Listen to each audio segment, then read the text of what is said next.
Whether it's school, work, kids, or your million-item long to-do list, if you're like us, you're forever catching up on wrestling. Welcome to another Catching Up on Wrestling, where we talk about the highlights, the lowlights, and who our MVPs were for the month. Across all of WWE's brands, minus Evolve. We're not there yet. We'll get there maybe. Maybe. Yeah. Maybe when LFG comes back, maybe? Oh yeah, and maybe some LFG in the mix as well. But right now, we're going to be kicking things off with NXT. For the month of February, one of my favorite highlights was the whole road to the #1 contender and the actual match for the women's NXT title. The promos involved throughout, like everyone, whether it be Soul, JC Jane, and Fatal Influence, all of that back and forth was sublime. The match to get the #1 contender was such a unique stipulation. Essentially, it was a tag team match with Sol Ruca, Zarya, versus Ren Sinclair and Gray. Whoever pins... pretty badass lineup. Yeah, so whoever gets the pin, even though it's a Yeah. tag match, gets to face JC Jane for the title. Fast forward. So whoever gets the pin from two tags, and whoever gets the pin from that gets the title? Yeah, so let's... The title match? The title match, exactly. So, long story short, Sol Ruca got it. And there was like this whole back and forth between Zarya not wanting to tag Sol in. Long story short, she gets the pin. Oh, okay. Zarya is all pissed off. Yeah. Fast forward, JC Jane does an awesome promo, saying she's jealous and was all vulnerable. Loved it. Match happens. Right before the bell rings, she spears Sol Ruca. Before the match begins with JC Jane? Yeah. That's why I said fast forward for the match, yeah. Okay. JC Jane does her rolling encore, pins her, shortest match ever. Following the match, she hits her on the announce table and says, I think she said something ridiculous, like, it was actually pretty funny. She's like, soul snatch that bitch or something. I don't know. But like, so I'm happy it finally happened. I didn't like that. I was actually looking forward to the match, so as a storyline, phenomenal, but I just wanted JC Jane to like just kick Soul's ass. Yeah, you really love that speech. You kind of ran past it. I know, I almost cried. You were a big fan of that. Because I love. What was so good about it? Because like I do think she's like underrated. And it's like imagine like like a bad guy. Yeah. It's kind of like their origin story. It's just like, oh, well, I'm so excited for this, or I'm trying to be nice, and then it's like, oh, but everyone's talking about that, and like maybe that's why they're so bitter and jealous. Like, I don't know, I really liked it, and anyways. So, between Zarya going heel and JC Jane's moving speech, those are my highlights. I got Peanut Gallery has a highlight here. So I don't really watch. I watch like next to her sometimes when she's watching it. And I gotta say, I was not a fan of Tony D'Angelo. I know if you've been watching NXT, he has a massive following and he's really huge and stuff like that.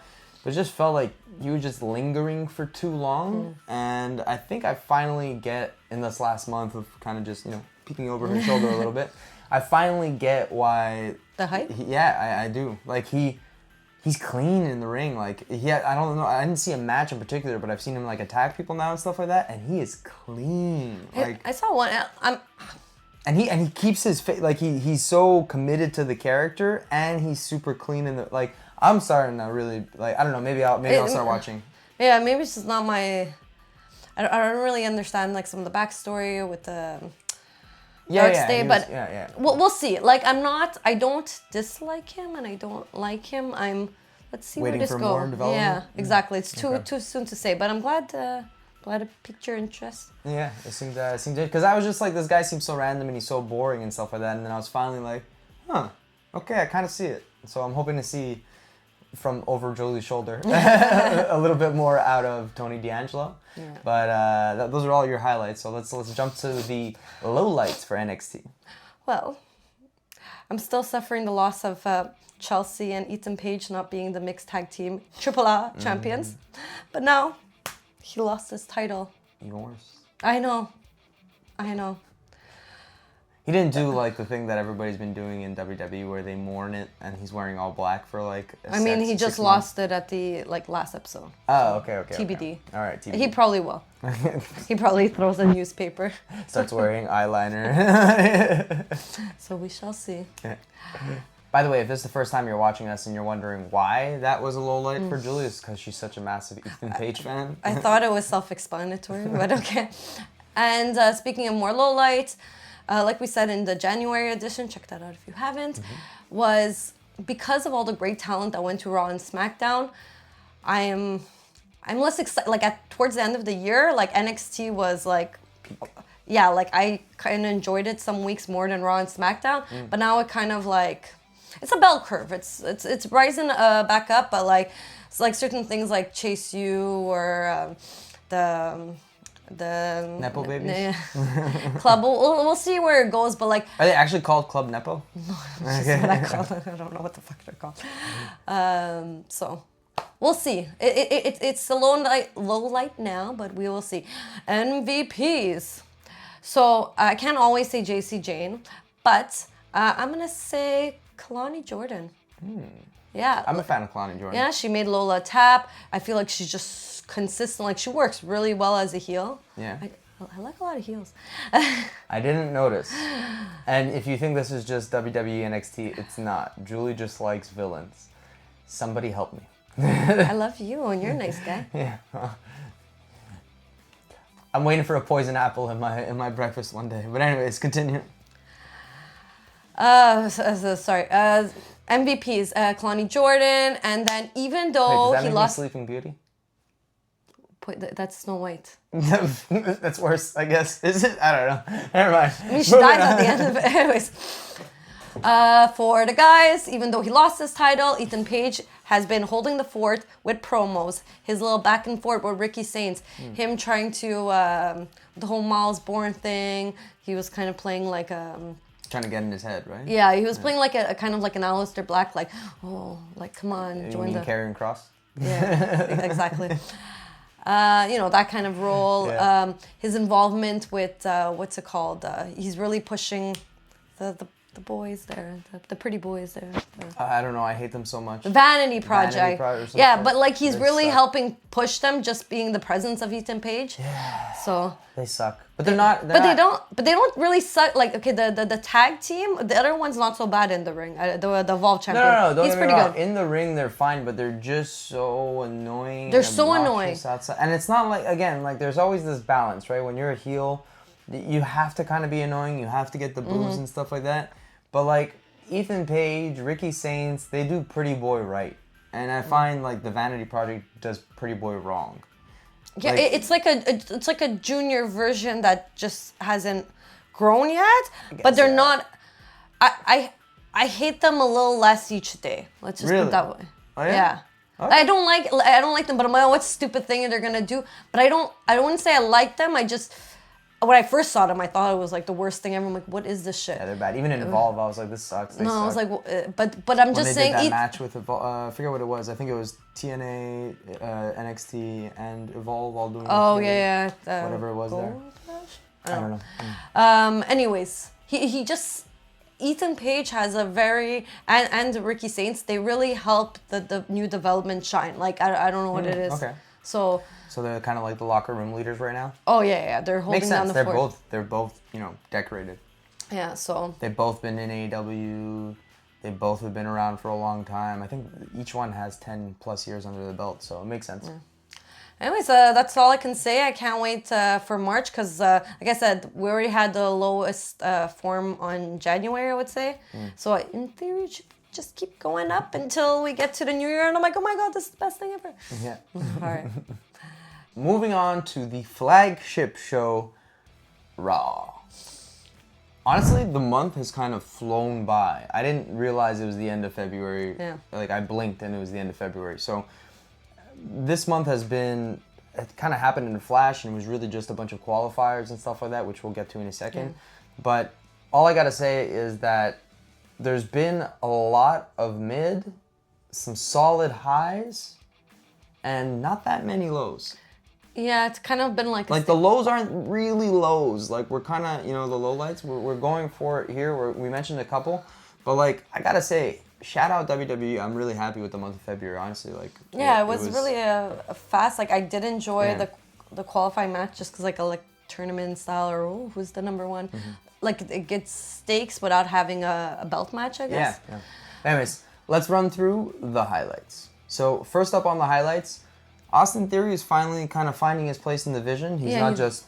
He doesn't feel so out of place. So it's not just stone-faced, no emotion, no emoting, period. I mean, he really needed to step up with all the... He did. But now he feels like he belongs. He's slowly kind of easing into it. He's still a little awkward, but I'm just happy to see that he's been able to adjust and adapt. Yeah, even Logan was weird at the beginning. Logan was amazing before being a part of the division, and then when he got in the division, it got a little bit weird there for a second. Yeah. So I'll give grace to Austin Theory as well, and honestly, I'm really happy with where he's going. Now, though, the next month or two are gonna be huge for him, especially with all the stuff that we'll get to in a second, all the injuries. But the next 2 months will essentially make or break Austin Theory, I think. Yeah. So it's gonna be interesting to see. But yeah, anyways, highlight. I'm happy to see his progression. I love the Vision as a faction. Yeah, so same. Well, not as much as Judgment Day. Yeah, not as much since Seth Rollins is out of it, but whatever. It is what it is. But yeah, I felt for the Vision or for Austin Theory. Yeah, I just think he's, like you said, less awkward. That's what I would say. So I was happy with his development. Also, like when I was thinking, like, what happened in February? I just think qualifier and AJ Styles Hall of Fame. Yeah. Rightfully so. Yeah, I'm happy that, because we obviously saw his retirement match and stuff like that at Royal Rumble, but I was like, he's not giving a speech. He's not doing anything, right? Yeah, it was really beautiful. Also, like his speech, and he was talking about his wife and kid. Like it was really nice, like the tribute show. Yeah, so I'm happy he got like a full episode dedicated to him, and the fact that he's gonna join Stephanie this year in the Hall of Fame. Yeah, and the fact that he's gonna become a Hall of Famer. So that was pretty awesome. So congrats, AJ Styles. Another highlight for the month of Feb was definitely the promos. The promo game was on point. Yeah. Between the one from CM Punk and Roman Reigns, all the way to Becky doing some really great promos. With AJ Lee. Yeah, with AJ Lee and stuff like that. The promos were super on point, and I'm super satisfied. -1, but we'll get to another lowlights. So let's talk about the elimination qualifying match. Overall, like I said, I liked the fact. I loved every single bit of it. I loved the matchups that they made. I loved the winners that they got out of it. I thought the whole thing was perfect. Like, honestly. You did not. Strong...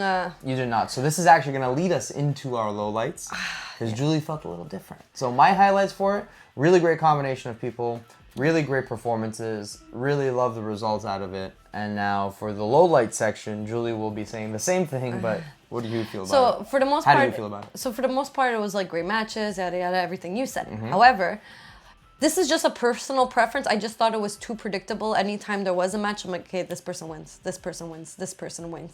Towards the end, I couldn't obviously predict like the injury would happen to Bronson Reed. So I mean, like, I'm not psychic. I can't predict that, and I feel so bad. I hope he's okay.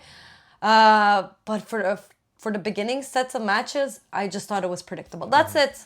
And speaking of Bronson Reed, that's our next low light, because damn, the Vision is just taking the L's. It's sad. Between Braun Breaker and now Bronson Reed. I know. Like the Braun's got boo-boos. This isn't good. Like, so it makes what happened at Elimination Chamber.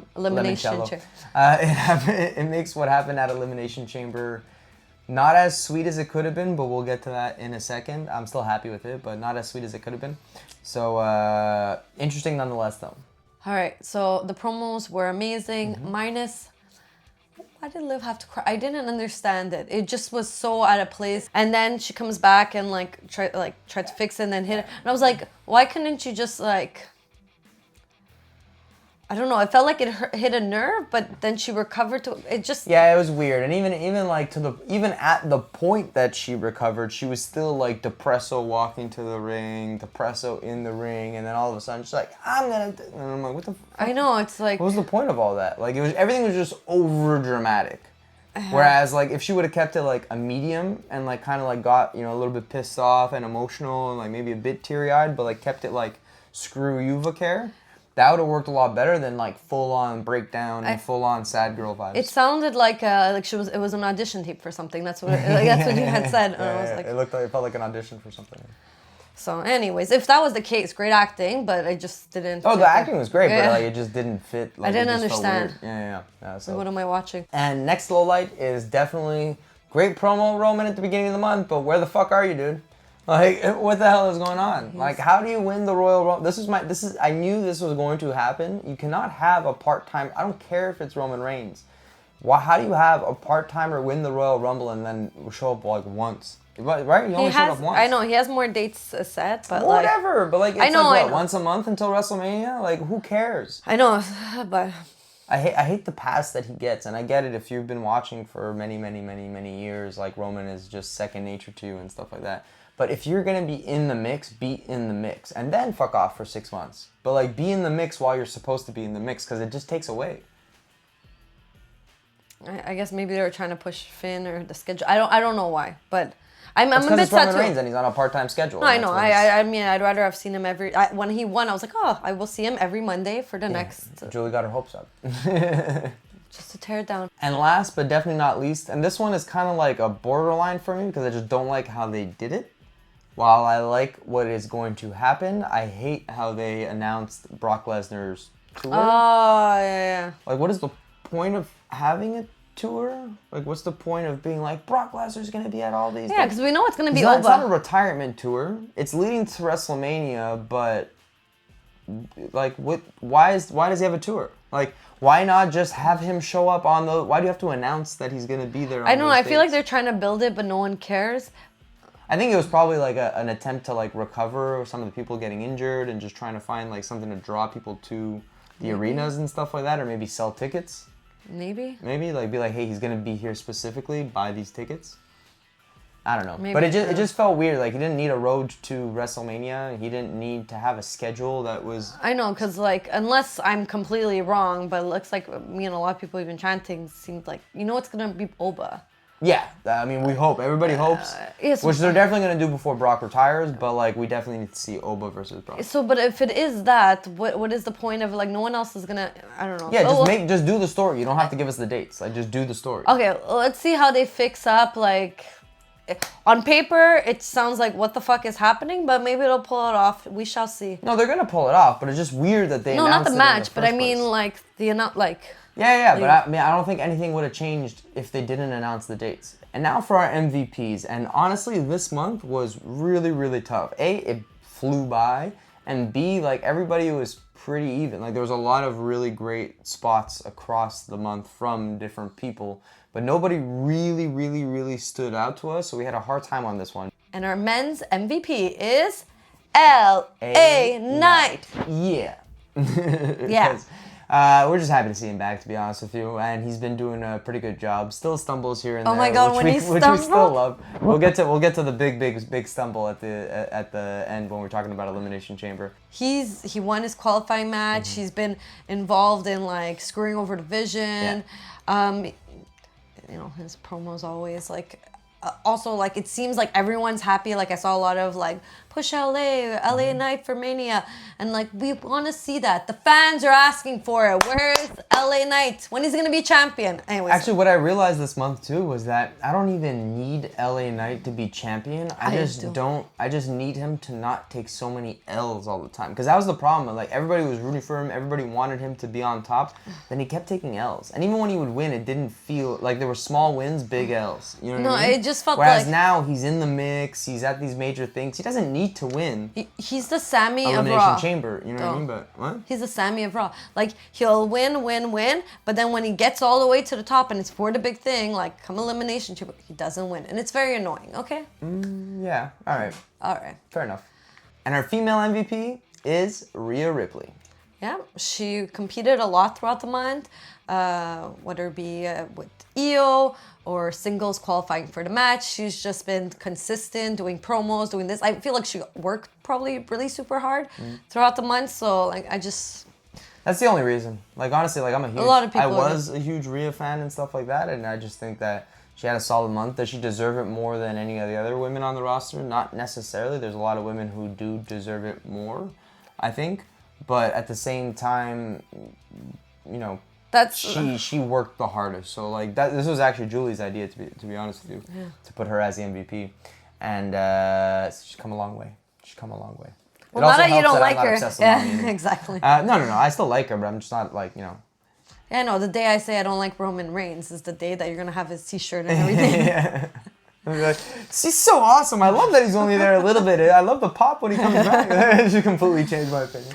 But yeah. Those are our MVPs and our highlights and our lowlights for Raw. So now it's time to lay the Smackdown as we move on to Smackdown.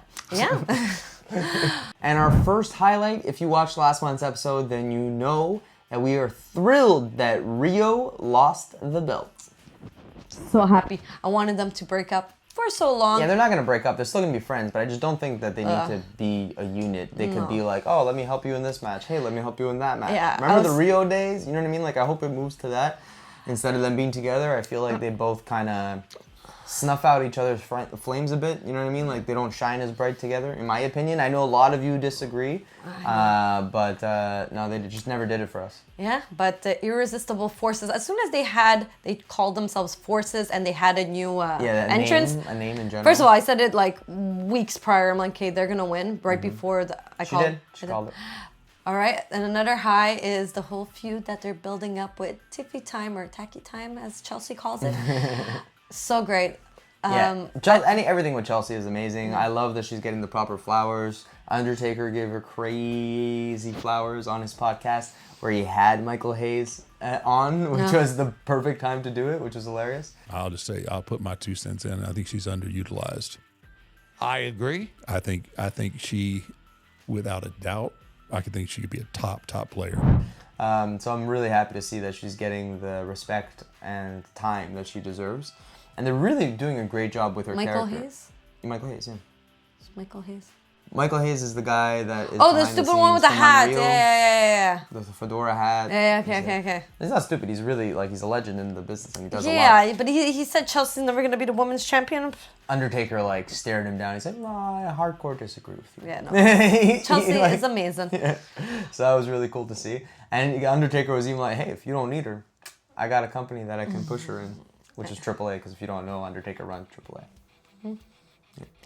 So really, really happy with that feud. Tiffy and Chelsea go together perfectly. And I think they're like the two sides of the same coin, you know what I mean? So it's really cool to see that happen. I love Chelsea's new gimmick with the newspaper and stuff like that. It's so good. Such a fan. And I love that she took the bump while being in a wheelchair. Yeah, and I'm calling it. That's what they're building to for WrestleMania. I'm calling right here. You heard her here first. Chelsea against Tiffy. Yeah. Think about it. Right, because Tiffy's in the promo. So, yeah. I don't know. I'm just calling it. We shall see. Yeah. There's not going to be a title on the line, but it's just like a match I want to see. You know, right before a main event, where it's nothing really. I don't just want to see a feud with them, though. I don't just want to see a match with them, though. I want to see a feud. I want to see it last. That's what I'm saying. There's still, we're on the road to WrestleMania. Because it's still not really a feud. It's the beginnings of a feud. Yeah, I mean, they've always had, I've heard her call her tacky before and everything, yeah? But yeah, I feel like it was a while ago. But, I really hope and she even called it, she said it on one of, I think it was CVV's interviews, she's like, I really want to fight Tiffy. I think so, maybe. I think so, yeah. Next up, I gotta say, not the craziest highlight, it's not brightening up, but I gotta say the fact, not just the character, but everything that they've done with Kit Wilson has been awesome. I really love where they're going with this guy. Yeah, I just love everything that they're doing with Kit Wilson. I think that they could have dropped the ball with that easily after but he got so much praise online, so much praise from the fans. I'm happy to see that they're actually pushing him in a direction that works for the character and giving him the right amount of light. Yeah. Because, those goofy things don't always work, but when they do, they can easily mess them up sometimes too.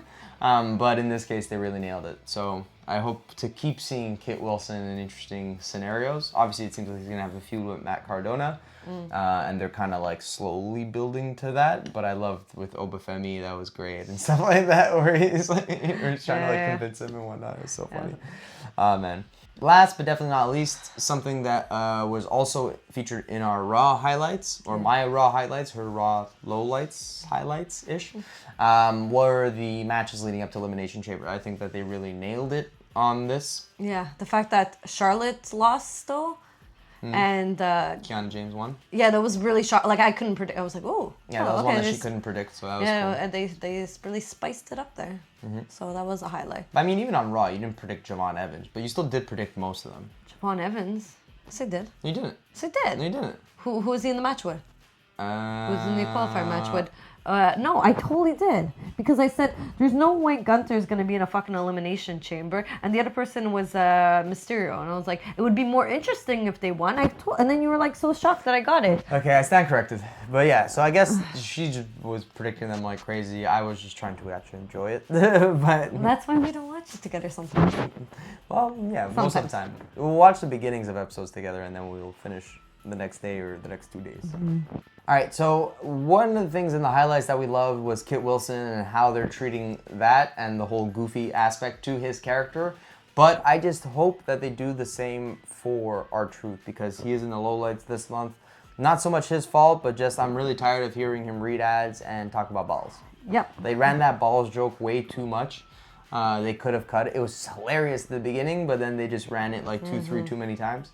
And he has so much potential. He's such an amazing character. He's such an amazing wrestler that they really aren't utilizing him properly. Like, I'd love to see even him and Kit together or do a little bit of something together. You know what I mean? I'm just over it. You can do so much more. He's amazing. Yeah, he's amazing and around. He's super well-rounded and he's amazing. I think they need to do something more with R-Truth. Otherwise, that'll go to waste, and I hope not. Yeah. Speaking of something else that was just... I don't understand why they're doing it. And What's that? the whole planking.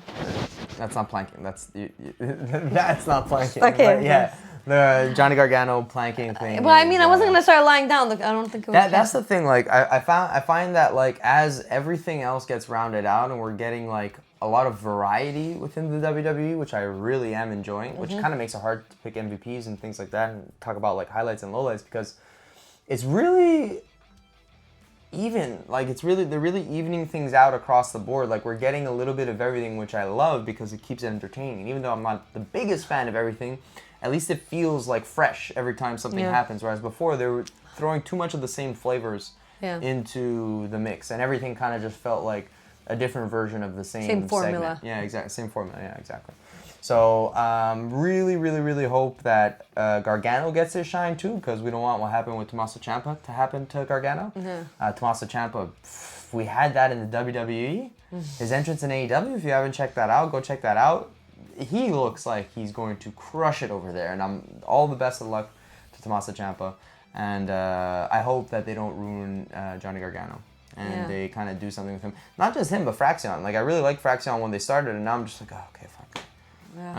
Another Fraxion segment. And it's not their fault again. It's just about the booking of these characters. So, shout out to them. Hope you guys get, better storylines and better dynamics going on.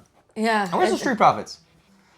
Bring back the Street Profits. I want to see them again. Like, they were awesome.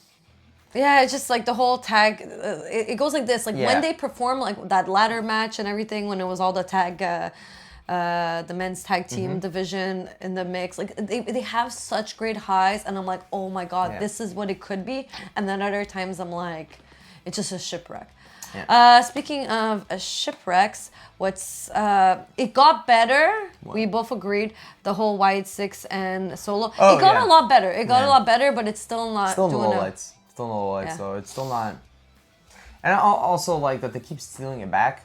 Like, it just kind of takes away from the stakes. Like, build it up, have them attack each other. Well, they never got it, technically. Who?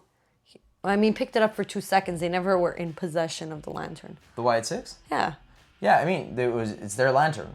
What do you mean? But you said that it went back and forth. Well, that's what I'm saying. Like, he got it in possession for 2 seconds. This is the second time they win, and they're supposed to take it. But then no, it's the first time. No, it's the second time. First time. No. There was another match. There wasn't for that, though. It was for the tags and the lantern. No, it wasn't. It was never for the lantern. It was just for the tags. Okay, I'm just fed up with this whole lantern. You can't even follow it. I can't even follow anymore. I'm just fed up with it. Like, they need to... Like, I loved the idea. I'm like, ooh, this is when it's going to get good. But, again, it just feels like they're not...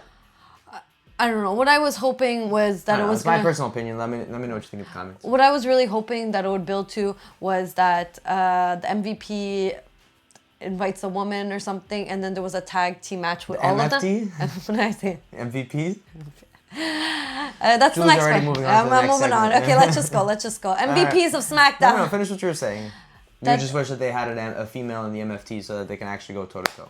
Yes, like I'm just saying, like that's what I was hoping for. So, ooh, is this gonna be? And maybe there's still time for WrestleMania. But Maybe I hope. Ava comes back and joins the MFTs. What? Oh my God! Imagine. Apparently her wrestling wasn't great though, so okay. that might not happen. But Well, I don't know how good the chicks wrestling is. Anyways, let's go to the fair enough, fair MVPs. enough. All right, moving on to the SmackDown MVPs. All right, so I think we said it.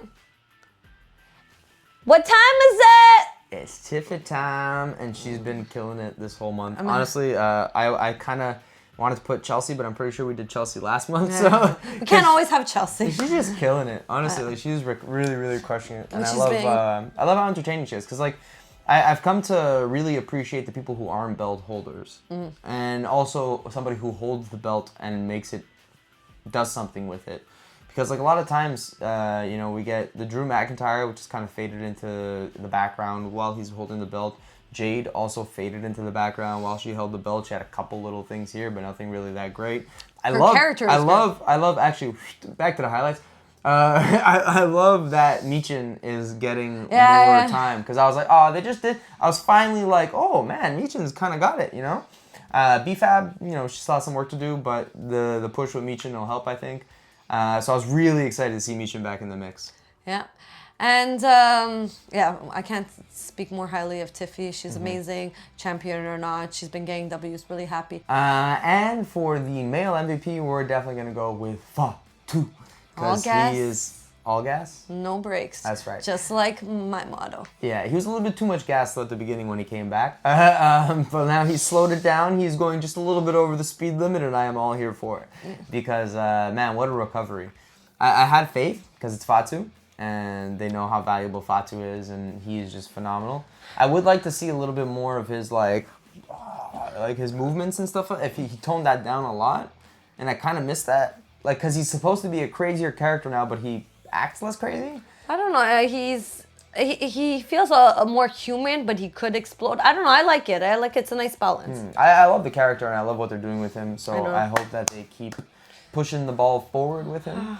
And he keeps getting blamed he got blamed by what's his face, Sammy, for hitting Jay. Yeah, I'm telling you, it was Cody. And well, no, he did confirm that. That was what I was gonna say. Like, at least we did get because that whole got him, it was super sloppy. But he did kind of low key confirm that it was Drew who attacked him. No, he didn't. Yes, he did. He mentioned in when he was talking. I forget who he was talking to, but he's like, yeah, Drew. He thinks it was Drew. Oh, okay, so he doesn't know. We don't know. It was Cody. I guess, yeah. You still think it's Cody. All right, fair enough. And he did that to Jay.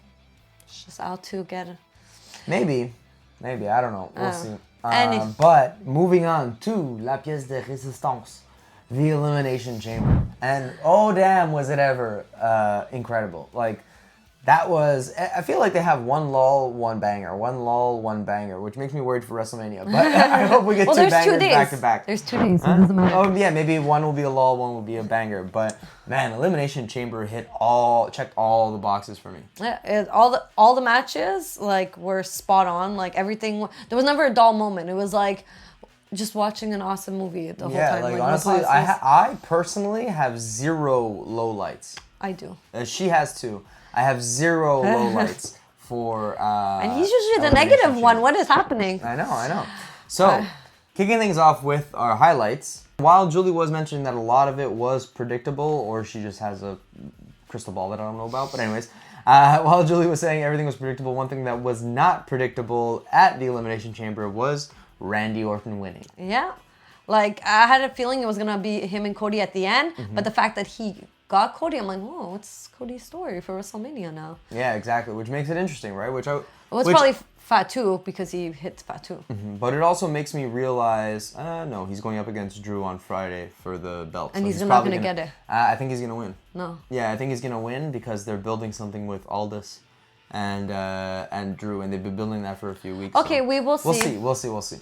But yeah, I'm super happy that Randy won. That was super unexpected. But it kind of makes me wish that they would have done more fake outs like that because everybody else, that WrestleMania promo video really ruined a lot. Yeah. And I hope they never do that again.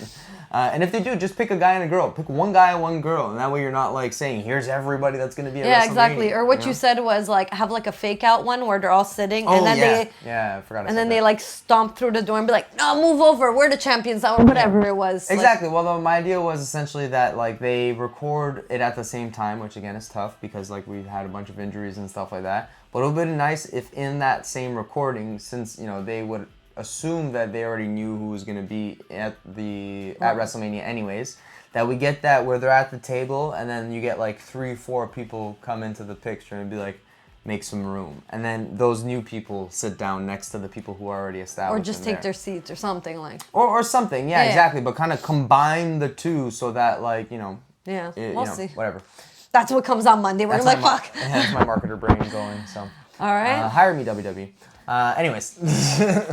Moving on to another highlight, which I am more than happy about because, burn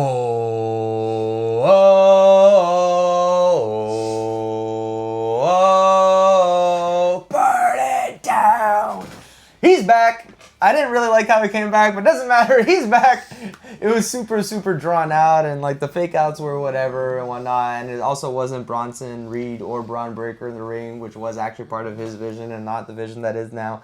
But hey, can we just be happy that Seth Rollins is back? Yeah. I'm happy. I'm stoked. I can't wait to see what happens. And the fucking tonal change in his face was so sick. Like, I'm curious to see what kind of Seth we're going to get. Because I don't think, it's definitely not going to be Seth. Well, maybe it is, I don't know. But I'm assuming it's not going to be the Seth that we saw before, the extra grand. Like, he almost felt like, again, I didn't watch it. I've seen clips, I've seen matches, but he felt like Shield Seth, which was way more serious and way more, So I'm curious to see where that goes. But I'm just happy to see him back. And it isn't as sweet, for sure, being Logan Paul, but and especially because they have to kind of roll this out now with Logan Paul because we don't know when Braun Breaker or Bronson Reed is going to be coming back. So that isn't going to be as great as it could have been, unfortunately, and that whole Vision run has been plagued. Like, I don't know if they got cursed or something, but, like, it's just been a really weird ride with the Vision this entire time. Because I'm pretty sure it wasn't supposed to disband either when it disbanded. It's just that Seth got injured. And anyways, we're happy Seth's back. Seth's back. Who cares? It's all that matters. And for the last highlight, you wanted to say? It's on mine. So. Oh, right. My last highlight, which a lot of you disagree with, but I am a huge fan of the awkward weirdness of Danhausen. Because he is awesome. Like, I don't get what everybody's beef with him is. I think he's a really, really... I've seen a little bit of clips online. I've seen his wrestling and whatnot. And I, again, just love how much the WWE is diversifying their roster. Like, there's a little bit of everything across the roster. Whereas before, like we were saying, it was very much like people trying to be hard and wrestle, you know what I mean? And then you would have like R-Truth segment, which was hilarious. And then, but like now it feels really like balanced. It feels like each belt has a strong grouping of people for the running for that belt, and it doesn't feel like, oh, this is the minor belt. It just feels like, oh, this is the storyline for the USA Championship. This is the storyline for the Intercontinental Championship. This is the storyline, right? Which I love. Like, I don't ever want to feel like, oh, this is the awkward group. Like, that. Essentially, the only people left in, like, that awkward thing is Fraxion and Johnny Gargano. And everybody else kind of has their place, more or less. And Michin, I guess, with Jade and stuff like that, but that at least is a good effort to revitalize characters who have been kind of like on the shelf for a while, not doing much. I don't know. I just was expecting more of it. Maybe it's because like I didn't know who the person was prior. I don't know much about him either, but I think everybody. The problem is that there's been so much hype in the last few months around Jericho and around potentially Edge, but mostly Jericho recently in the last few months, that everybody just keeps hoping that any type of mystery reveal or any type of mystery person is going to be Jericho. I didn't think it was that. I don't know why I thought it was Kane. I said it was a coffin. I was like, it's a coffin. I don't know why. Yeah. And for some reason I thought it was Kane. So then like when some person I didn't know came out, I was like, and there was dancing, and I was just like, that was so funny. Yeah, it was so. I'm so upset that he got booed though. Like, I really hope it doesn't. Ruin his run, because like I really hope that they don't look at that and go, ooh, we have to pull the brakes on this a little bit. I hope they look at that and go, all right, we have to sell people on him now and push it forward. Like I said, maybe it was just they were expecting something else, not that is booed. That's what I feel like. That's exactly what it is. That's literally what I'm saying. Like, Okay. I'm saying that people have been building up this expectation to see Jericho come at some point, and they just keep getting turned away. Essentially. And so I'm just looking forward to what this guy does in the mix as part of WWE. We also don't know which brand he's going to be on, so I'm curious to see what happens there. All right, so like we said, that's it. Like, I had no lowlights. She had that pretty much predictability and stuff like that, but we got Randy winning, so that was awesome. Every other match a little bit predictable, but who cares? At least we got that curveball in the mix. Moving on to the MVPs. Logan Paul for the men. Yeah, he did killed it. 3-0. Like, his performance was... The only reason he became MVP, though, for me, was because of the fact that it was such a short notice. Like, he just found out literally that same week that he was going to be And he in the Elimination delivered? Chamber. Yeah, exactly. Like, that's nuts. Like, and he was just like everything, like just like the smack talk, like actually like stealing the pin, and then like it was just amazing. Like his whole he crushed it. performance, like even throughout the month, like just amazing job, Logan Paul, and congratulations for selling that card. Yeah, thank God for Logan Paul, too, because the Vision would be screwed if it was just Austin Theory left. Imagine, at least they're two people, and at least it's Logan Paul who can always sell really well on the mic as a heel. He's the forever heel. And speaking of a faction that had a bunch of injuries but just got them all back, the MVP for the women is... Raquel Rodriguez. Crushed it. Again, wow, like, I am so happy. The reason why she's MVP for me is because of the fact that she's MVP for me, but also WWE is MVP for me right now because of the fact that they did not let her go to waste. Like, I thought after what the closing, kind of putting the bow on the Vaquer thing, that they were going to kind of shelf her a little bit. But damn, so not only good. did she make Elimination Chamber, she had so many insane spots in Elimination Chamber. She was My favorite, obviously, was going through the glass, where she fucking tackled her through the glass. Like, that was she was sick. insane. Like, like she made like Rhea her like plaything. Like she like out. She was just destroying it. Amazing. Like when all three of them attack her and she's like bowling pinned them. Yeah. Like, that was flowers, so sick. flowers. All right, so that rounds out our MVPs, and that rounds out this episode. What did you think of the month of February for NXT, Raw, SmackDown, and the Elimination Chamber? Let us know in the comments, and until next time, Keep it geeky.